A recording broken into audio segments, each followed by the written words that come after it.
Gaza के Rafa में IDF पर हमला हुआ है। हमास का एंटी टैंक मिसाइल हमला हुआ। इजराइल के एक सैनिक की मौत हो गई है। आईडीएफ के कई सैनिक इस हमले में घायल हुए हैं। पुतिन ने अरब में इजराइल और अमेरिका को एक बड़े युद्ध के मोर्चे पर फंसा दिया है। अरब में यूक्रेन युद्ध का पार्ट 2 शुरू होने वाला है। इस युद्ध में यूक्रेन की भूमिका में लेबनान होगा और अमेरिका की भूमिका में पुतिन। यानी पुतिन ने इजराइल के खिलाफ हिजबुल्लाह को हथियारों की सप्लाई शुरू कर दी है। इसके साथ ही पुतिन की नीति से अरब के शक्ति समीकरण ध्वस्त हो चुके हैं। अरब में अमेरिका के पुराने सहयोगी देश अब हिजबुल्लाह के साथ आ चुके हैं। हिजबुल्लाह के हमलों से इजराइल में रिवर्स नकबा शुरू हो गया है और पुतिन के समर्थन से हिजबुल्लाह ने फिलिस्तीन की पुनर्स्थापना का ऐलान कर दिया है।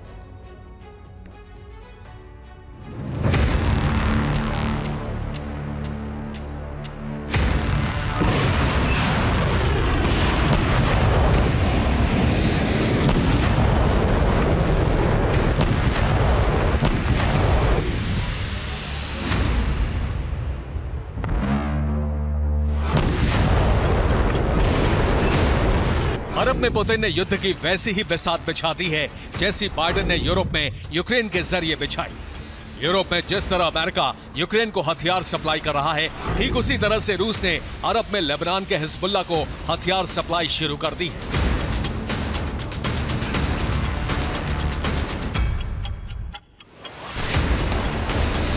यानी अरब में यूक्रेन की भूमिका निभाएगा हिजबुल्लाह।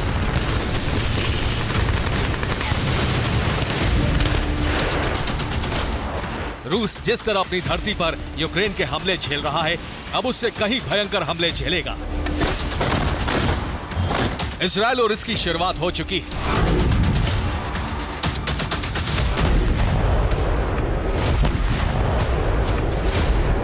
30 जून को हिजबुल्लाह ने गोलन हाइट्स पर रॉकेट हमले किए। हमले में इजराइल के 18 सैनिक घायल हो गए। इनमें 5 सैनिकों की हालत गंभीर बनी हुई है। हिजबुल्लाह ने इजराइल की 91st डिवीजन के हेडक्वार्टर रानित बैरक पर बुरकान मिसाइल से हमले किए। इसमें हेडक्वार्टर को बड़ा नुकसान हुआ है। इसके साथ ही अल सहल बेत हिलाल बैरक पर फलक मिसाइल से हमले किए। हिजबुल्लाह ने अल बेतुल्ला सेटलमेंट पर भी रॉकेट बरसाए।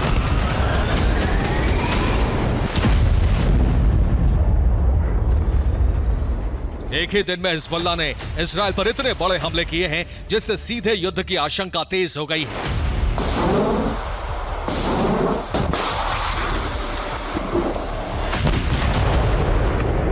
इजराइल हमलों का जवाब देने के लिए लेबनान पर ग्राउंड ऑपरेशन शुरू करने के लिए तैयार है और पुतिन की रणनीति के मुताबिक ही लेबनान इजराइल का युद्ध आगे बढ़ रहा है।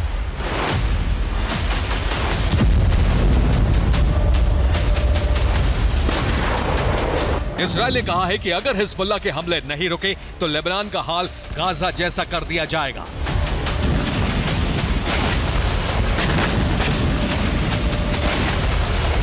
इजराइल पर हिजबुल्लाह के हमले रुक नहीं रहे हैं और इसीलिए यह तय माना जा रहा है कि जंग शुरू होने वाली है।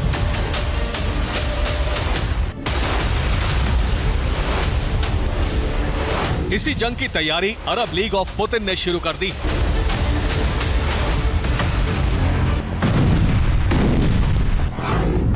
पुतिन ने अरब युद्ध के लिए सबसे पहला एपिसेंटर तैयार किया है तेहरान। इसके साथ ही लेबनान, सीरिया और इराक में रणनीति तय कर दी गई है। इन चारों देशों की सेना और प्रॉक्सी संगठन इजराइल के साथ युद्ध के लिए तैयार है।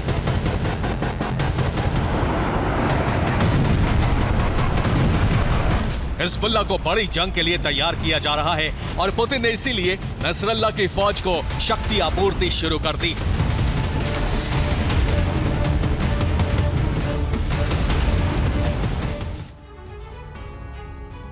अमेरिकी रिपोर्ट से पता लगा है कि रूस ने एक साथ कई कार्गो प्लेन ईरान भेजे हैं। इसके बाद ईरान ने अपने कार्गो लेबनान के लिए रवाना किया है। रिपोर्ट के मुताबिक रूस से हिजबुल्लाह को हथियार भेजे गए हैं। रूसी कार्गो प्लेन से एंटी शिप मिसाइल ईरान पहुंचाई गई है। तेहरान में लैंड होने के बाद ईरान से मिसाइलें लेबनान को सप्लाई की गई हैं।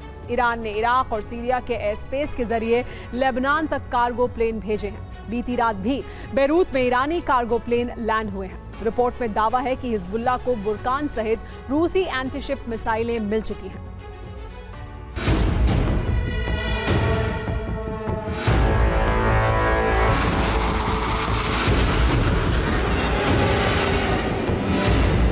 रिपोर्ट में यह भी जिक्र है कि ईरान ने बीते 3 दिन में 7 से ज्यादा कार्गो विमान लेबनान भेजे।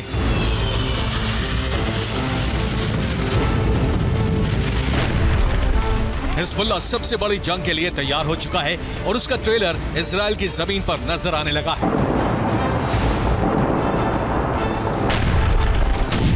हिजबुल्लाह के साथ साथ इराक इस्लामिक रेजिस्टेंस ने भी इजराइल पर हमले बढ़ा दिए।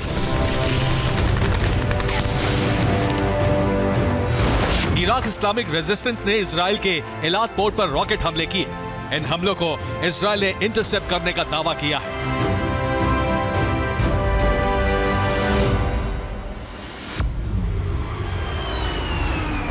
पुतिन की रणनीति है कि अमेरिका को अरब में सबसे बड़ी चोट देना और इजराइल को सदियों तक दर्द देने वाला जख्म। इसीलिए इजराइल के उन इलाकों पर हमले तेज हो गए हैं जो कभी फिलिस्तीन का हिस्सा रहे थे।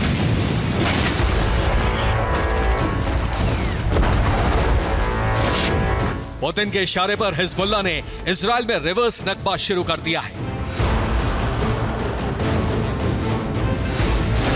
उत्तरी इजराइल से 10,000 से ज्यादा परिवार विस्थापित हुए हैं। हिजबुल्लाह के हमलों से 8 महीने पहले इन परिवार के 60,000 लोग घर नहीं लौटे हैं। हिजबुल्लाह इसे रिवर्स नकबा कह रहा है। 1948 के नकबा में यहूदियों ने फिलिस्तीन के 500 से ज्यादा गांवों पर कब्जा किया था। तब 7.5 लाख फिलिस्तीनियों को घर छोड़ना पड़ा था, जो आज तक नहीं लौट पाए।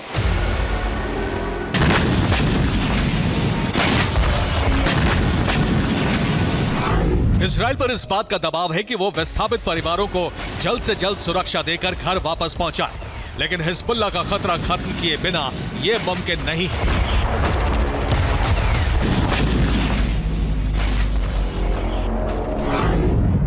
इसीलिए यह माना जा रहा है कि अगले 48 से 72 घंटों में इजराइल लेबनान पर हमला कर सकता है।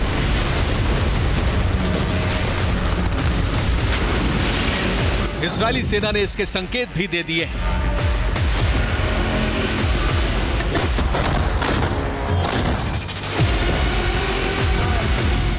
इजरायली सेना के लेफ्टिनेंट कर्नल यार्डन ने कहा है कि अपनी पूरी शक्ति के साथ वो तैयार है। अगर इसका राजनयिक समाधान नहीं हुआ तो कुछ दिन में बैरूत मलबे में बदल जाएगा।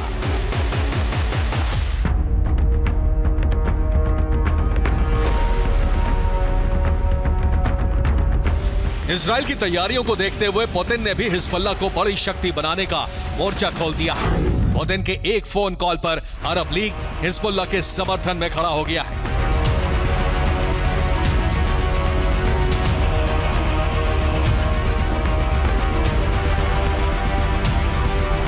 अरब लीग में 22 देश आते हैं। इन सब ने हिजबुल्लाह को आतंकी संगठन की सूची से बाहर कर दिया है। खास बात यह है कि अरब लीग में अमेरिका के 6 बड़े सहयोगी देश हैं। इनमें यूएई, सऊदी अरब, जॉर्डन, कतर, कुवैत और ओमान है। इन्होंने भी हिजबुल्लाह को टेरर लिस्ट से बाहर कर दिया है।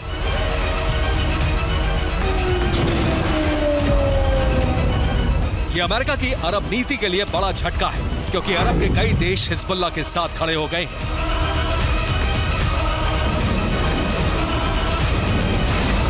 पुतिन और ईरान के हथियार लेबनान पहुंच चुके हैं। इजराइल ने जंग शुरू की तो यूक्रेन की तरह यहां भी रूस और अमेरिका का टकराव शुरू हो जाएगा।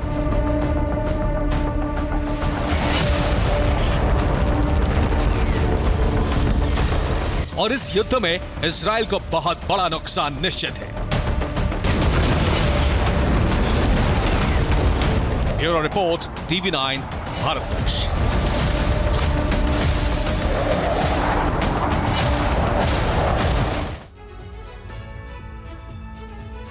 इस वक्त की बड़ी खबर, रूस की टैंक ब्रिगेड ने की गोलाबारी में यूक्रेन के फायरिंग पोस्ट तबाह हो गए हैं। T-80 टैंक से फ्रंट लाइन पर रूसी हमले किए गए हैं।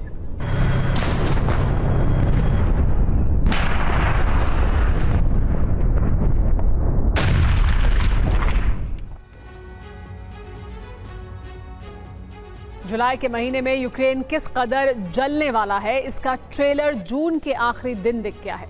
रूस ने रविवार को यूक्रेन की राजधानी कीव को निशाना बनाया। रूसी इस्कंदर मिसाइलों से कीव के रिहायशी इलाकों में जबरदस्त दहशत मची। इसके अलावा यूक्रेन के खार्किव और ज़ेपोरिज्जिया में भी हमले किए गए। डोनेस्क में एक बार फिर 3 टन वजनी बम से प्रहार हुआ। यूक्रेन में एयर डिफेंस की मिसाइलें पहुंचने से पहले रूसी सेना यूक्रेन में ज्यादा से ज्यादा तबाही मचाने के मिशन को आगे बढ़ा रही है, जबकि यूक्रेन के ड्रोन प्रहार को नाकाम करने के लिए बॉर्डर पर एयर डिफेंस की तैनाती बढ़ा दी गई है।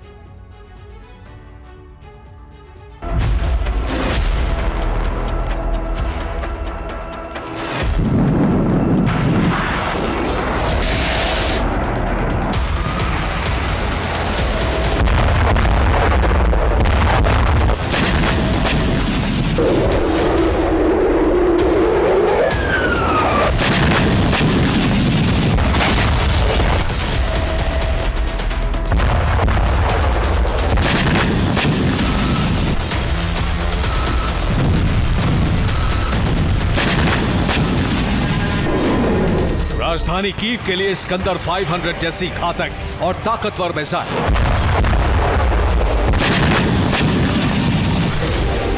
डोनेस्क में 3 टन वजन वाला भारी भरकम फैब 3000 बम,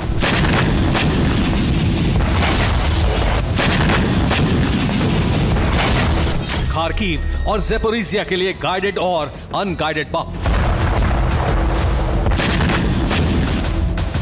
पुतिन के गुस्से का तूफान एक भयंकर अंजाम के साथ यूक्रेन में तबाही मचा रहा है।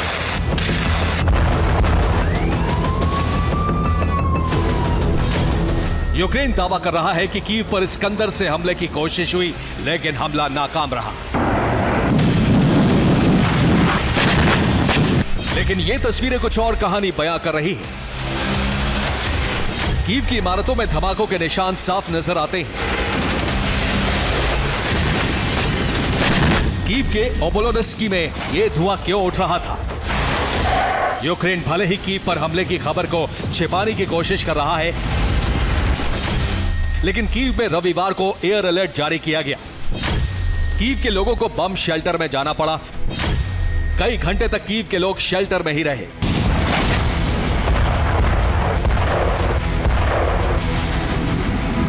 कुछ रिपोर्ट्स में दावा है कि रूसी इस्कंदर मिसाइलों ने एक पैट्रियट एयर डिफेंस को भस्म कर दिया। रिहायशी इमारतों से भी रूसी इस्कंदर मिसाइलों की टक्कर हुई और अपार्टमेंट में आग लग गई। रिपोर्ट के मुताबिक रूस ने यूक्रेन के 2 शहरों पर जबरदस्त हमला किया।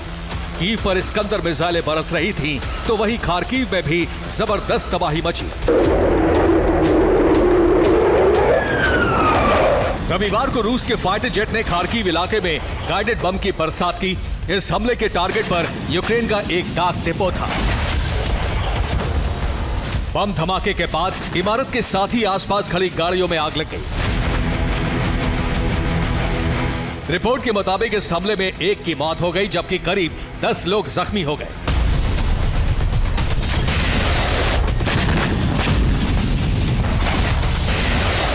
रूस ने पिछले हफ्ते ही यूक्रेन के खिलाफ 800 से ज्यादा गाइडेड हवाई बमों का इस्तेमाल किया था। अब रविवार को भी ये हमले जारी रहे। इससे पहले शनिवार को ज़ेपोरिज्जिया में कई बड़े हमले किए गए। ज़ेपोरिज्जिया के रोबोतिन में भी रूसी सेना को नई कामयाबी मिली है। इस इलाके में रूस की वासिलिक मोर्टार गार्ड्स और नीपर ग्रुप के जवानों ने हमला किया। रोबोतिन के उत्तरी इलाके से यूक्रेनी सेना को पीछे हटना पड़ा। रूसी आर्मी ने रोबोतिन में निगरानी ड्रोन से बम गिराए। रूसी वासिलिक स्वचालित मोर्टार ग्रुप सिर्फ 10 मिनट में हमला करने में सक्षम है। 15 मई को रूस ने रोबोतिन के बड़े इलाके पर कब्जा कर लिया था, लेकिन उत्तरी रोबोतिन में यूक्रेनी मोर्चे को हटाया नहीं जा सका था। रूस की वायुसेना Ka-52M हेलीकॉप्टर से भी जबरदस्त हमले कर रही है।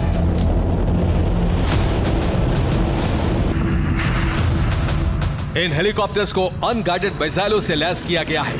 रूस के ये हेलीकॉप्टर बेहद नीची उड़ान भरते हुए S-8 हवाई मिसाइलों से यूक्रेनी सेना पर कहर बरपा रहे। लेकिन अब यूक्रेन के लिए सबसे घातक साबित हो रहे हैं फैब 3000 बम। डोनेस्क में यूक्रेनी ठिकाने पर रूस ने इस भारी भरकम बम का इस्तेमाल किया है।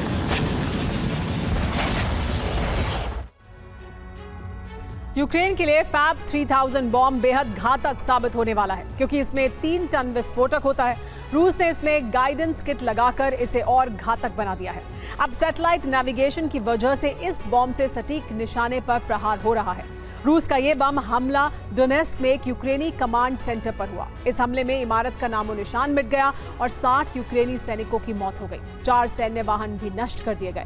रूस को सबसे अधिक नुकसान यूक्रेनी ड्रोन से हो रहा है। खेरसोन में रूसी सेना ने यूक्रेनी ड्रोन सेंटर को टारगेट किया। कामिकाजे ड्रोन के हमले में यूक्रेनी ड्रोन सेंटर तबाह हो गया। यहां रूस के नीपर ग्रुप ने हमला किया। एक और बड़ा हमला ज़ैपोरिज्जिया के मतवैका गांव में किया गया। यहां रूस के हमले में यूक्रेनी हथियार गोदाम नष्ट हो गया। गोदाम में हाइमार्स सिस्टम की मिसाइलें रखी गई थी। यहां मिसाइलों का बहुत बड़ा स्टॉक जमा था। MLRS के रॉकेट का भी बड़ा भंडार यहां मौजूद था।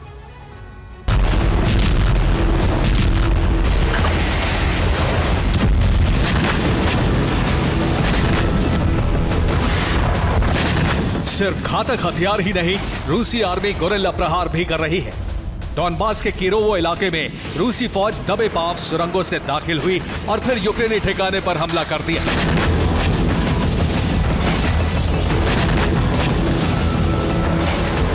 छिपकर अचानक हमले के लिए ही अब रूसी सेना ने अपनी मोटरसाइकिल ब्रिगेड को उतारा है। मोटरसाइकिल पर सवार सैनिक मेन रोड की जगह जंगलों के बीच से धावा बोल रहे हैं। निगरानी ड्रोन की मदद से इन्हें यूक्रेनी ठिकानों की जानकारी दी जाती है और फिर ये मोटरसाइकिल सवार वहां हमला कर देते हैं।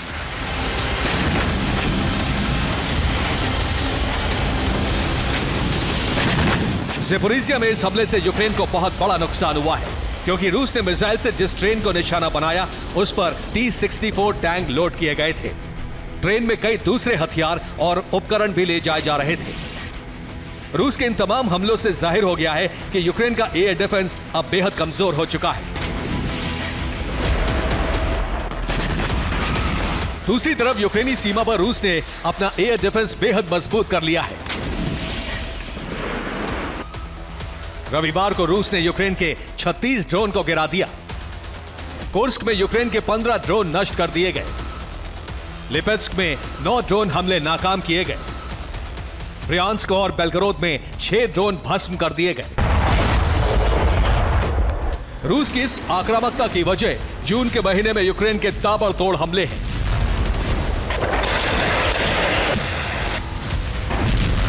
रूस अब जुलाई में यूक्रेन से हिसाब चुकता करने की कोशिश करेगा।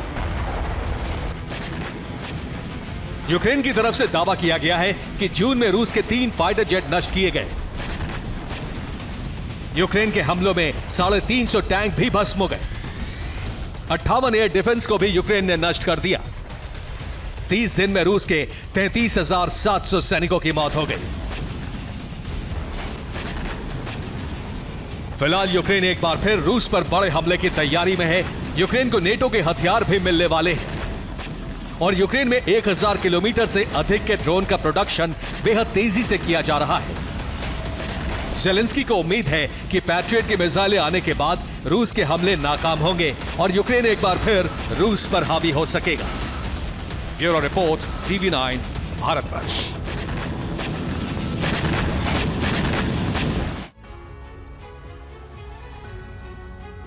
इस वक्त की बड़ी खबर रोबोटाइन से। रोबोटाइन में रूसी सेना ने मोर्टार हमला किया है। हाई एक्सप्लोसिव शेल से रूस की गोलाबारी देखने को मिली। रोबोटाइन की पोस्ट छोड़कर भागी है यूक्रेनी सेना।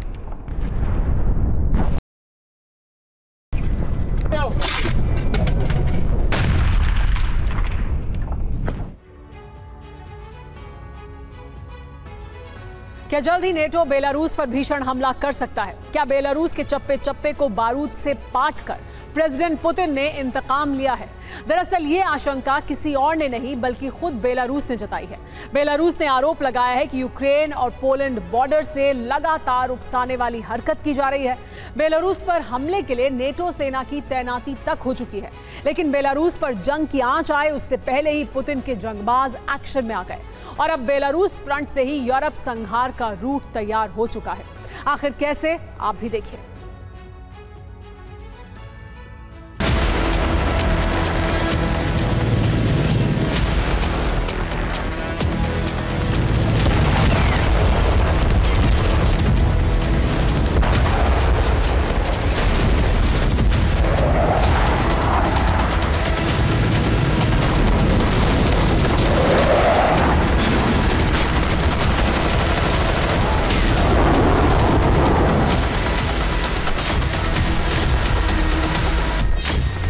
तक रूस यूक्रेन के बीच जंग ईस्टर्न फ्रंट से लेकर क्रीमिया तक लड़ी जा रही थी।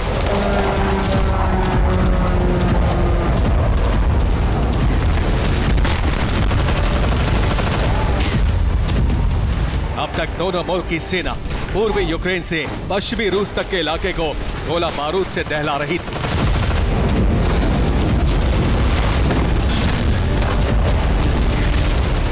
मगर इसी बीच यह दावा किया जा रहा है कि रूस यूक्रेन जंग का नया फ्रंट तैयार हो चुका है। और जानते हैं, वो वॉर फ्रंट 3 देशों के बीच करीब 1500 किलोमीटर के सरहदी इलाके में फैला है।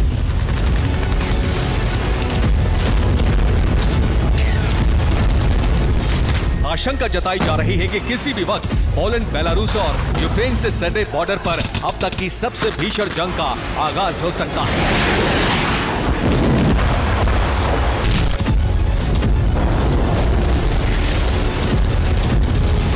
दावा यह भी है कि इस युद्ध में न्यूक्लियर हथियारों का भी धड़ल्ले से इस्तेमाल हो सकता है। वजह है बेलारूस के खिलाफ नेटो का जंगी चक्रव्यूह, पोलैंड यूक्रेन बॉर्डर से नेटो की घेराबंदी। दरअसल बेलारूस और यूक्रेन के बीच करीब 1084 किलोमीटर का बॉर्डर इलाका है। बेलारूस का आरोप है कि उसके सरहदी इलाकों में यूक्रेन की तरफ से लगातार ड्रोन घुसपैठ की जा रही है। सर्विलांस ड्रोन के जरिए बेलारूसी सेना से जुड़ी अहम जानकारी जुटाकर नेटो को भेजी जा रही है।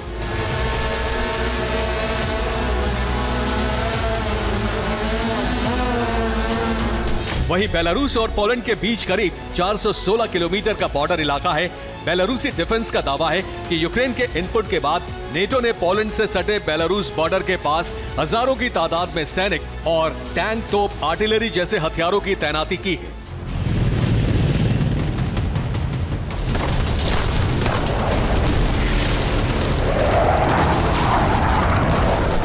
बेलारूस खुले तौर पर रूस का समर्थक है। यूक्रेन के खिलाफ जंग में बेलारूसी प्रेसिडेंट लुकाशेंको पूरी ताकत से जुटे हुए हैं।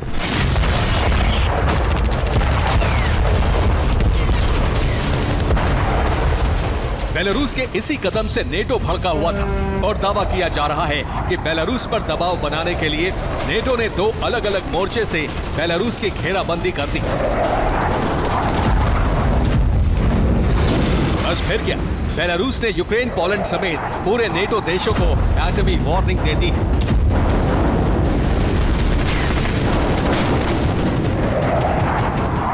जिस तरह यूक्रेन और पोलैंड फ्रंट से बेलारूस को उकसाने की कोशिश की जा रही है, वो किसी भी कीमत पर बर्दाश्त नहीं की जाएगी।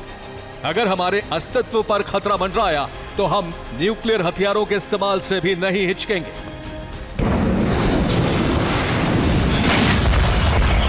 आपको बता दें कि बेलारूस के प्रेसिडेंट लुकाशेंको ने सिर्फ नेटो को चेतावनी ही नहीं दी, बल्कि इसके साथ साथ पोलैंड यूक्रेन बॉर्डर पर बनते जंग के हालात को देखते हुए सीधे क्रेमलिन से भी संपर्क किया।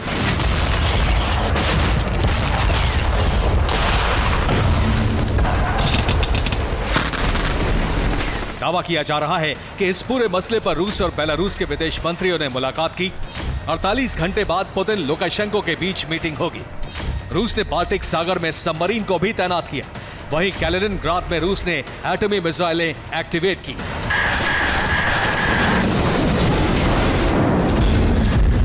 कुछ मीडिया रिपोर्ट्स में यह दावा किया जा रहा है कि पुतिन जो चाहते थे वो नेटो खुद ब खुद कर रहा है।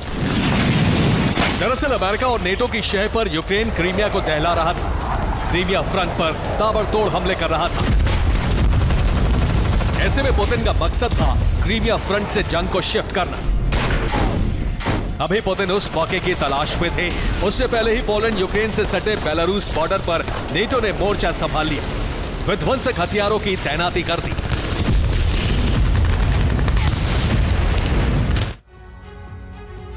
बेलारूस की घेराबंदी, पोलैंड यूक्रेन बॉर्डर पर सेना और हथियारों की तैनाती नेटो और अमेरिका के लिए कारगर साबित होगी या फिर इससे पुतिन को फायदा मिलेगा, ये तो चंद दिनों बाद साफ हो जाएगा। मगर बेलारूसी डिफेंस को इस बात की भनक लगी है कि पोलैंड बॉर्डर के पास नेटो ने 10 टैक्टिकल बटालियन को तैनात किया है। पोलैंड बेलारूस बॉर्डर पर मौजूद वक्त में नेटो सैनिकों की तादाद करीब 20,000 से भी ज्यादा है। दावा तो यहां तक किया जा रहा है कि खासतौर पर अमेरिका ने पोलैंड बॉर्डर पर 14 M1 एब्राम टैंक को तैनात किया है। वहीं 416 किलोमीटर में फैले पोलैंड बेलारूस बॉर्डर वाले इलाके में अमेरिकी एब्राम्स टैंक के अलावा नेटो सेना के 85 टैंकों ने भी मोर्चा संभाल रखा है। इतना ही नहीं, नेटो के करीब 190 आर्मर्ड व्हीकल भी पोलैंड यूक्रेन बॉर्डर पर डटे हुए हैं। मीडिया रिपोर्ट्स में यह भी दावा किया जा रहा है कि नेटो ने पोलैंड फ्रंट से बेलारूस पर चढ़ाई करने के लिए 35 आर्टिलरी को भी तैनात किया। सिर्फ पोलैंड ही नहीं बल्कि यूक्रेन बेलारूस सीमा पर भी नेटो और अमेरिका की तैयारी पुख्ता है। बेलारूस का दावा है कि यूक्रेन के ज़ाइटोमेर प्रांत में यूक्रेनी डिफेंस ने हाइमार्स मल्टीपल रॉकेट लॉन्चर और M777 155 mm हॉवित्जर को तैनात कर रखा है।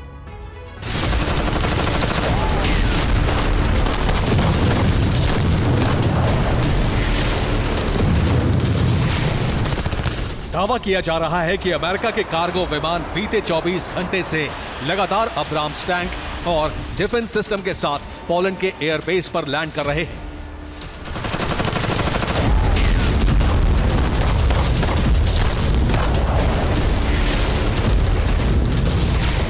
यानी पेंटागन की तरफ से हथियारों की भारी खेप पोलैंड बेलारूस बॉर्डर पर पहुंचाई जा रही है।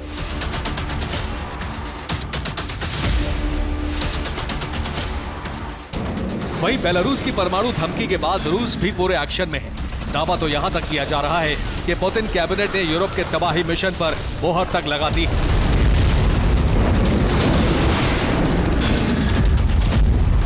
मतलब ये कि जिस यूरोप से पहले 2 विश्व युद्ध लड़े गए, अब उसी यूरोप में 3rd वर्ल्ड वॉर की बिसात बिछ गई और इसके पीछे की वजह यूक्रेन युद्ध में नेटो की भागीदारी, बेलारूस के खिलाफ नेटो की जंगी तैयारी, जिसके बाद पुतिन अब बेलारूस फ्रंट से नेटो देशों का नक्शा बदल देंगे।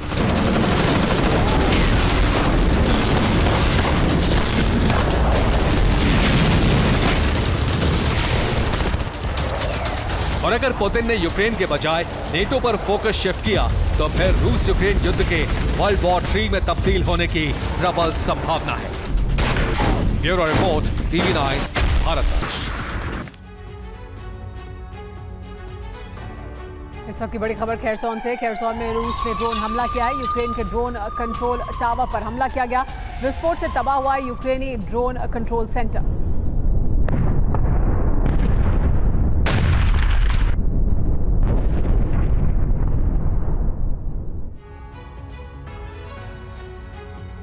यूक्रेन और गाजा युद्ध अमेरिका के लिए वैश्विक संकट बन गया है। इस युद्ध के बाद अमेरिका के ग्लोबल मिशन रूस और गाजा समर्थकों के निशाने पर आ गए हैं।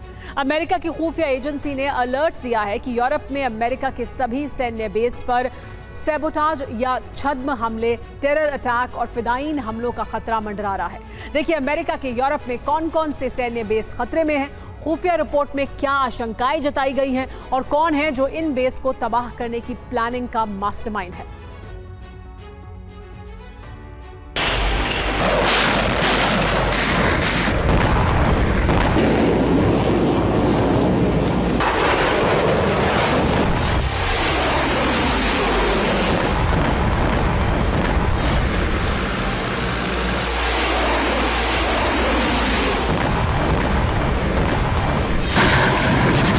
धरती पर जंग के जितने भी फ्रंट इस वक्त सुलग रहे हैं, सब पर अमेरिका सक्रिय है।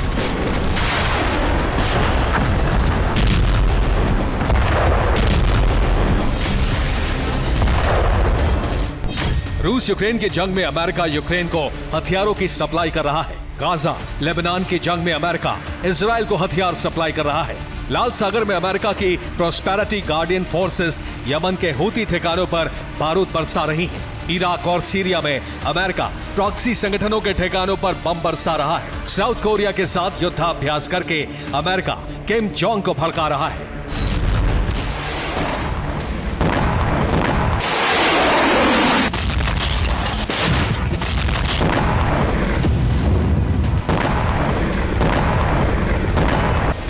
दुनिया की हर छोटी बड़ी जंग में अमेरिका किसी न किसी तरह भागीदार है और राष्ट्रपति के उम्मीदवार डोनाल्ड ट्रंप ने छोटे बड़े युद्धों के लिए बाइडेन प्रशासन को ही जिम्मेदार ठहराया है। बाइडेन प्रशासन की नीतियों से दुनिया के कई हिस्सों में इतने वॉर फ्रंट तैयार हो चुके हैं कि अब अमेरिका पर ही हमलों का खतरा मंडराने लगा है।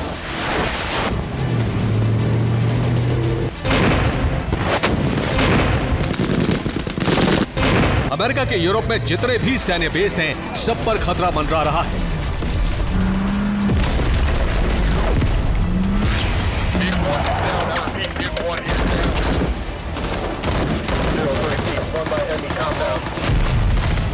अमेरिका से लेकर रूसी मीडिया तक ये खबर सुर्खियां बनी हुई। रिपोर्ट में कहा गया है कि यूरोप के सभी सैन्य बेस पर सिक्योरिटी अलर्ट जारी कर दिया गया है। यूरोपियन यूएस कमांड का हेडक्वार्टर स्टुटगार्ट जर्मनी में है। यहां चार्ली प्रोटेक्शन कंडीशन लागू कर दी गई है। चार्ली प्रोटेक्शन कंडीशन आतंकी हमलों का इनपुट मिलने के बाद लगाई जाती है।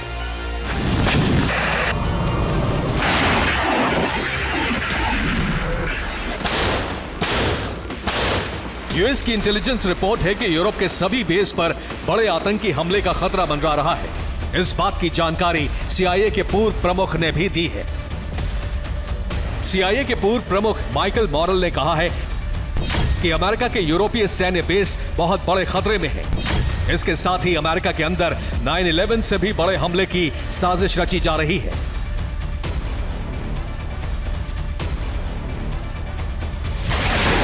दरअसल अरब में चलने वाले कई मिलिटेंट संगठन अमेरिका की इजरायल नीति से भड़के हुए हैं। हिजबुल्लाह सहित कई संगठन यूरोप के सैन्य बेस पर बड़े हमले करने की कोशिश कर रहे हैं।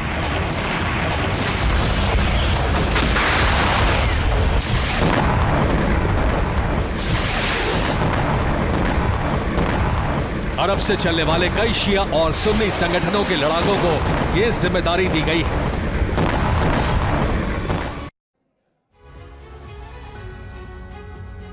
जहां एक तरफ रूस पर हमले के लिए अमेरिका और नेटो यूक्रेन को हथियारों की सप्लाई कर रहे थे, तो वहीं अब यूक्रेनी धरती को दहलाने के लिए रूस को गोला बारूद के साथ साथ विध्वंसक हथियार की खेप देने के लिए चीन और नॉर्थ कोरिया खुलकर सामने आ चुके हैं। जहां जिनपिंग ने घातक हथियारों से भरा विमान मॉस्को पहुंचाया, तो वहीं किम भी भारी तादाद में गोला बारूद मॉस्को भेज चुके हैं।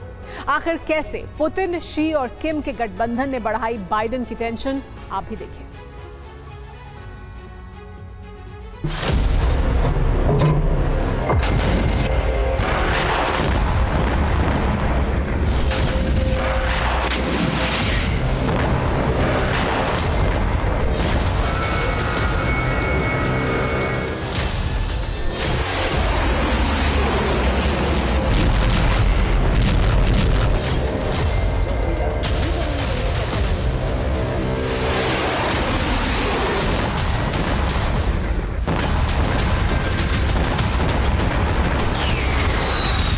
एक तरफ रूस यूक्रेन के बीच बैटल ग्राउंड में बारूदी कोहरा मचा हुआ है।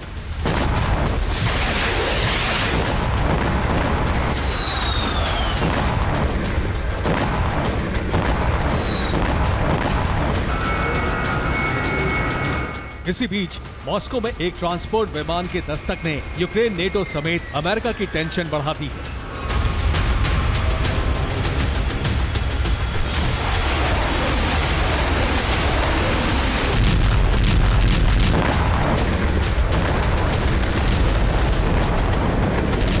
जानते हैं क्यों? नेटो के खिलाफ पुतिन के नए गठबंधन के चलते, यूक्रेन जंग में रूस के साथ एक और महाशक्ति की एंट्री के चलते।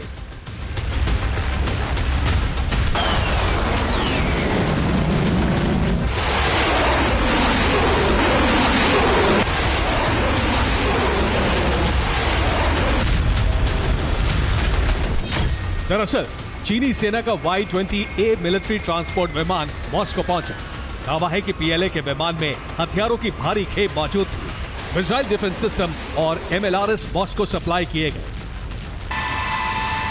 ये कोई पहला मौका नहीं है जब चीन की तरफ से हथियारों की खेप रूस डिलीवर की गई। पहले भी चोरी छिपे जिनपिंग यूक्रेन जंग में रूस की मदद कर रहे थे।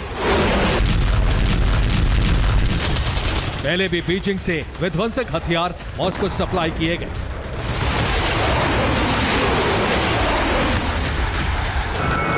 मगर इस बार पीएलए का मिलिट्री ट्रांसपोर्ट विमान दिन दहाड़े मॉस्को में लैंड किया और दावा किया जा रहा है कि इस विमान में चीनी डिफेंस के TF-15 short range ballistic missile, PHL-16 multiple rocket launcher, HJ-10 anti tank missile system और टाइप 96B आधुनिक टैंक मॉस्को सप्लाई किए गए ताकि रूसी ब्रिगेड इन हथियारों का इस्तेमाल कर सके। मीडिया रिपोर्ट्स में दावा किया जा रहा है कि हाल ही में पुतिन के बीजिंग दौरे पर दोनों देशों के बीच हथियारों की डील हुई और इसी सौदे के तहत जिनपिंग ने ट्रांसपोर्ट विमान के जरिए चीनी हथियार मॉस्को पहुंचाए। एक तरफ पुतिन जिनपिंग की यारी ने नेटो में सनसनी बढ़ा दी है, तो दूसरी तरफ नॉर्थ कोरिया के गोला बारूद से भी यूक्रेन थर्राया हुआ है।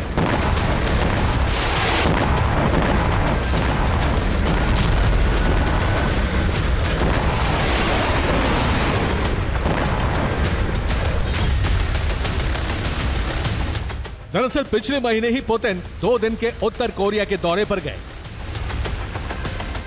उसके बाद से न सिर्फ किम ने अपनी सेना बल्कि भारी तादाद में गोला बारूद भी रूस को सप्लाई किया।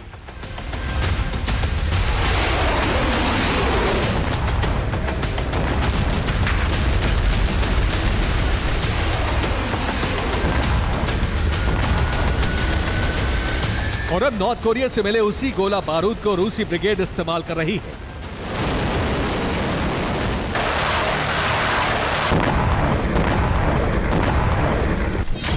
दरअसल यूक्रेन पर हमले के लिए रूसी सेना M46 आर्टिलरी गन का इस्तेमाल कर रही है।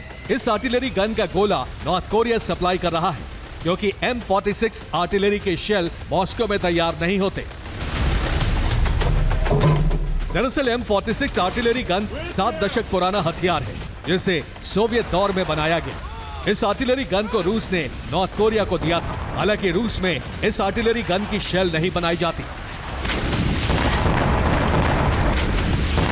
मगर अब भी उत्तर कोरिया इस गन की शेल बनाता है, इसका इस्तेमाल करता है। लिहाजा पुतिन ने किम से M46 आर्टिलरी गन के शेल की मांग की और नॉर्थ कोरिया ने बेझिझक गोला बारूद मॉस्को सप्लाई किया।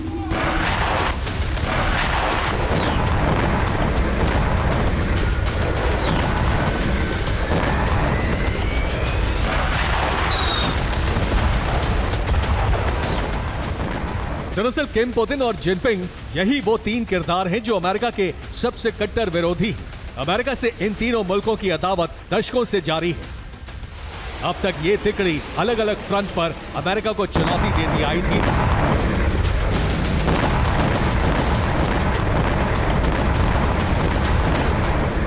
मगर अब तीनों देश खुलकर अमेरिका के खिलाफ खड़े हैं और एक दूसरे की मदद कर रहे हैं।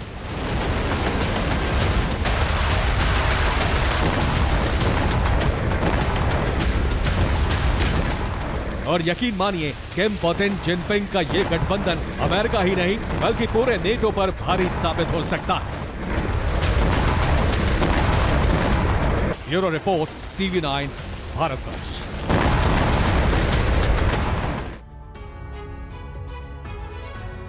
इजरायली सैनिकों की तमाम कोशिशों के बावजूद हमास के हमले अभी भी जारी हैं। हमास का जाल इजरायली सैनिकों के लिए काल साबित हो रहा है। घात लगाकर हमला कर रहे हमास लड़ाकों से बचने के लिए अब इजरायली सेना मानव ढाल का इस्तेमाल कर रही है। बारूदी सुरंग और बम के हमले से बचने के लिए इजरायली सेना अब फिलिस्तीनी कैदियों को आगे रख रही है। इस बीच हमास ने रॉकेट फैक्ट्री का वीडियो जारी करके इजरायल पर बड़े हमले की धमकी दी है।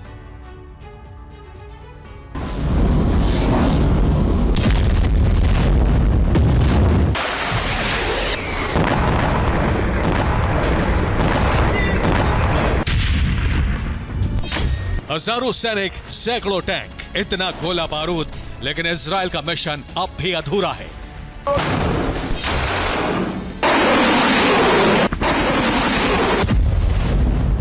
हमास को खत्म करना तो दूर, हमास को लाचार बनाना भी इजरायल के लिए बेहद मुश्किल हो रहा है।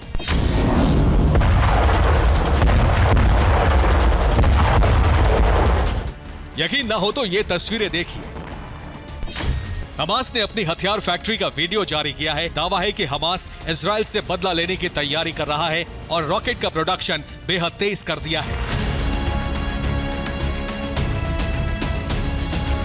हमास का यह वीडियो पुराना भी हो सकता है, लेकिन हमास के तेवर से तो यही लगता है कि यह वीडियो नया और दावा भी सही है।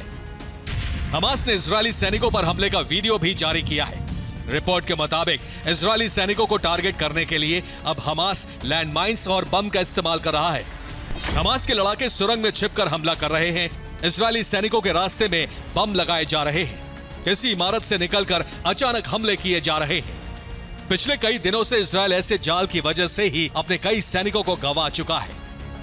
भारी भरकम और आधुनिक हथियारों से लैस इजरायली सैनिकों में अब ऐसा खौफ है कि ऐसे हमलों से बचने के लिए ह्यूमन शील्ड का इस्तेमाल किया जा रहा है।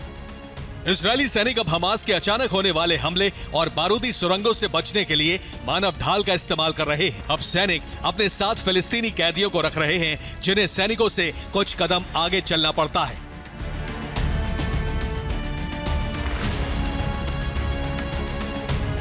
इजरायली सैनिकों का यह तरीका कामयाब भी हो रहा है। आईडीएफ पकड़े गए हमास लड़ाकों का भी इस्तेमाल कर रही है। सैनिकों की हर टुकड़ी के साथ कुछ कैदियों को रखा जा रहा है। काफिले में भी सबसे आगे फिलिस्तीनी नागरिकों से भरी गाड़ी होती है। इजरायली सैनिक हमले तेज करते हुए उत्तरी गाजा के शेजैया इलाके में आगे बढ़ी है। इजरायली सेना दक्षिण में पश्चिमी और मध्य राफा में भी काफी आगे तक पहुंच चुकी है। इन इलाकों में 6 लोगों की मौत हो गई है, जबकि कई इमारतों को नष्ट किया गया है।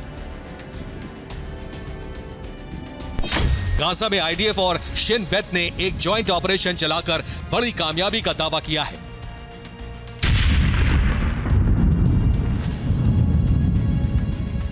इजरायली सेना का दावा है कि वेस्ट बैंक के तुलकर्म इलाके के एक अपार्टमेंट में हमास के सीनियर नेताओं ने एक ठिकाना बनाया था। दावा है कि हवाई हमले में हमास का नेता सईद जबेर मारा गया। सईद जबेर इजरायली सेना पर हमले करवा रहा था। आम लोगों और सेना पर कई हमले में सईद की तलाश थी। युद्ध के बीच गाजा में एक बार फिर ईंधन की भारी कमी हो गई है।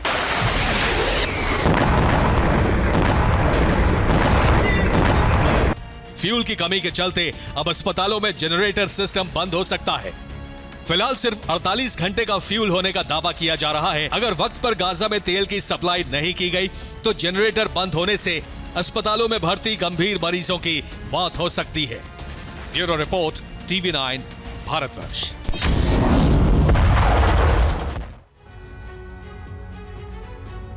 साउथ कोरिया की तरफ से दावा किया गया है कि उत्तर कोरिया ने एक बार फिर मिसाइल का टेस्ट किया है, वो भी एक नहीं बल्कि 2 बैलिस्टिक मिसाइलों का एक साथ। और आशंका जताई जा रही है कि किम के ये ब्रह्मास्त्र कोरियाई द्वीप से पैसिफिक तक तबाही मचा सकते हैं। तो क्या किम की ये बारूदी नुमाइश नई जंग की आहट है? देखिए इस रिपोर्ट में।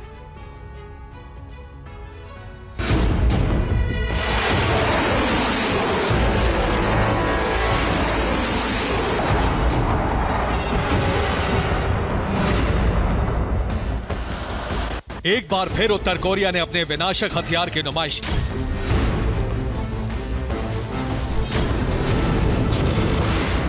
एक बार फिर नॉर्थ कोरिया के सुप्रीम लीडर ने अपने घातक ब्रह्मास्त्र का बारूदी ट्रेलर दुनिया को दिखाया।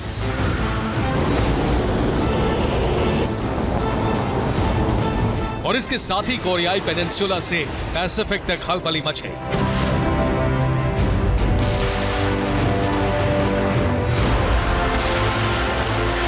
दक्षिण कोरिया के मिलिट्री इंटेलिजेंस ने दावा किया है कि उत्तर कोरिया ने एक साथ 2 मिसाइलों का टेस्ट किया। एक के बाद एक 2 short range ballistic missile fire की। दावा है कि बैलिस्टिक मिसाइल की रेंज करीब 600 किलोमीटर थी।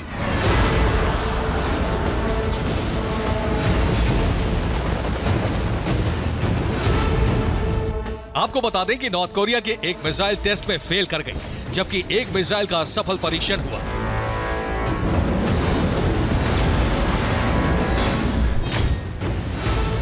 नॉर्थ कोरिया ने मिसाइल टेस्ट से जुड़ा वीडियो भी लॉन्च किया। यकीन मानिए, नॉर्थ कोरिया की तरफ से back to back missile test ने कोरियाई पेनिनसुला में सनसनी मचा दी।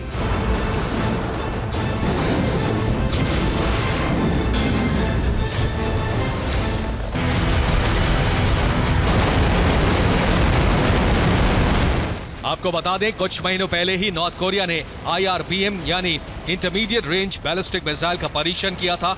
इससे पहले किम प्रशासन ने हाइपरसोनिक मिसाइल का टेस्ट किया था, जो कि मैक 5 यानी 6000 किलोमीटर प्रति घंटे की रफ्तार से दुश्मन के ठिकाने पर धावा बोलती है।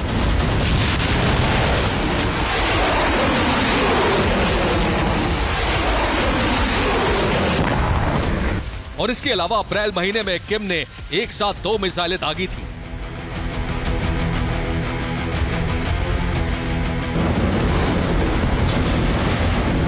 दरअसल किम अपने विनाशक हथियारों की सिर्फ नुमाइश इसलिए कर रहा है क्योंकि जापान सी से कोरियाई प्रायद्वीप तक अमेरिका की दखलंदाजी बढ़ रही है। जापान और साउथ कोरिया के साथ अमेरिका वॉर ड्रिल भी कर रहा है। ऐसे में दुश्मन खेमे को सन्न करने के लिए किम ने अपने विनाशक ब्रह्मास्त्रों को वॉर जोन में झोंका, ताकि साउथ कोरिया और जापान के साथ मिलकर अमेरिका एशिया में नेटो जैसा संगठन खड़ा कर रहा है, उसे तोड़ा जा सके। Bureau report, TV9 Bharatvarsh.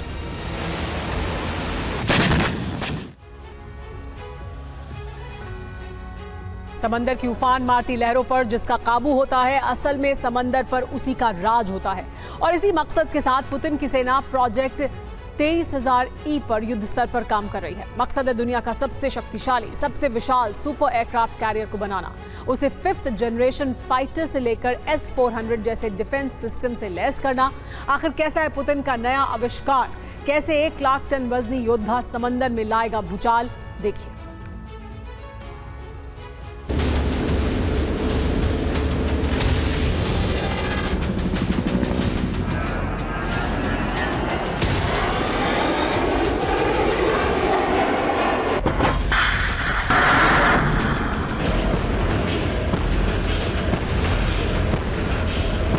कुछ इसी अंदाज में रूस का सुपर एयरक्राफ्ट कैरियर समंदर में भूचाल लाएगा। कुछ इसी अंदाज में पुतिन का स्टॉर्म ब्लू वॉर जोन को दहलाएगा।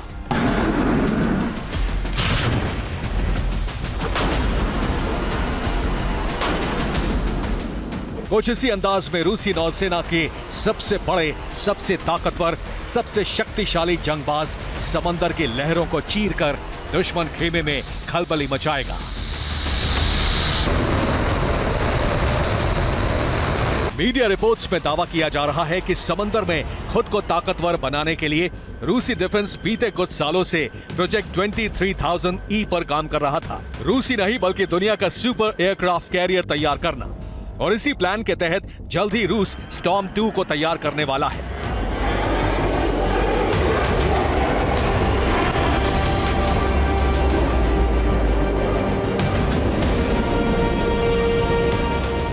दावा किया जा रहा है साल 2025 तक रूसी नौसेना को स्टॉर्म 2 सुपर एयरक्राफ्ट कैरियर मिल जाएगा, जो समंदर में चलता फिरता सैन्य अड्डा होगा, जिस पर हजारों सैनिकों के साथ साथ विध्वंसक मिसाइलें, लड़ाकू विमान, अटैक हेलीकॉप्टर्स तैनात रहेंगे। वो 24/7 साल के 365 दिन वॉर रेडीनेस मोड में रहेगा। आखिर कैसे, ये भी जान लीजिए।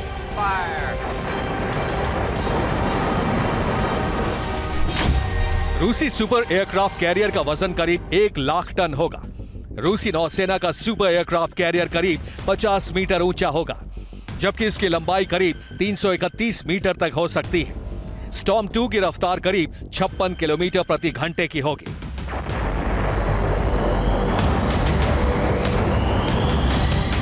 करीब $4 बिलियन की लागत से तैयार होने वाले इस सुपर एयरक्राफ्ट कैरियर में long range air surveillance radar, advanced electronic warfare suit के सेंसर्स लगे होंगे। इतना ही नहीं, इस समुद्री योद्धा पर आसमान के घातक लड़ाकू विमानों की पूरी फौज तैनात होगी, जो समंदर वाले वॉर जोन में हवाई प्रहार से तबाही मचाएगी। आखिर कैसे, ये भी जान लीजिए। स्टॉर्म 2 एयरक्राफ्ट पर 100 लड़ाकू विमान तैनात हो सकते हैं। Su-57 और Su-33 के नेवल वर्जन की भी तैनाती होगी। S-400 मिसाइल डिफेंस सिस्टम भी इस जंगी बेड़े पर मोर्चा संभालेगा। वहीं MiG-29K और हेलीकॉप्टर्स भी इस एयरक्राफ्ट कैरियर पर तैनात होंगे।